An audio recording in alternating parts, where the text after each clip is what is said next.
First of all, amazing job on the film. A lot of twists, a lot of turns. Now, I know this was originally a British 80s miniseries, I believe. Why was it that you wanted to adapt that? Well, I said this before, but again, I was a 13-year-old child and identified with those women, at that age, being judged on their appearance and deemed not being capable. And I was being judged in the same way as a black child growing up in London in the 80s.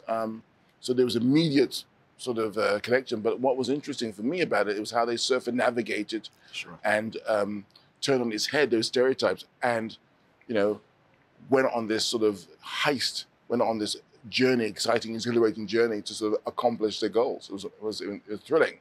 Now, why was the decision made for the setting to be in Chicago as mainly the 18th Ward? Because it seems like the 18th Ward is its own character in this film.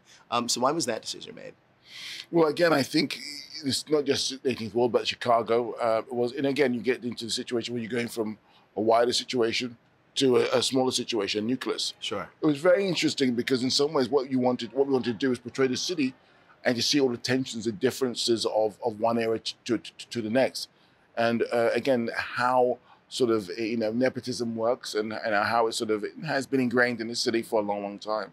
Now, I love the characters are so rich. Jamal Manning, and then you had Jack Mulligan, both JM initials and juxtapositions of each other, kind of. Can you talk to me about Jamal mainly because he seemed like more of a product of his environment, whereas the other Jack being more nepotism. Talk to me about those characters. Well, Jamal, I think Jamal is almost he's like a Michael Corleone. Yeah, he wants to make his way in to legitimize his business. I mean, like a lot of grand families in America have done. Legitimize their families and their power through criminality.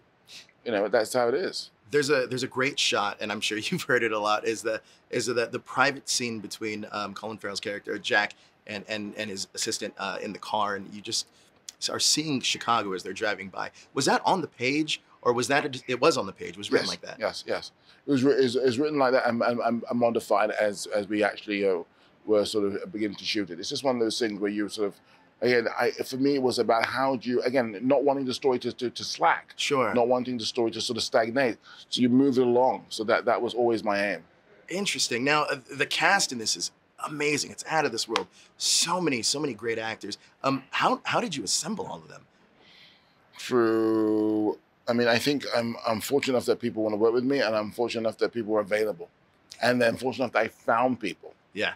Again, I think you always look for people, and if you're lucky enough, you find them. I really do think I found a few actors who were just amazing, and of course, people who were there originally. I mean, like for example, Daniel Kaluuya, I cast him even before he was in Get Out. I mean, before he was, and also I've been following him since 2011 when he was in this theater play called Sucker Punch at the Royal Court. So again, and then Cynthia Erivo, this is her first picture, it's her first film.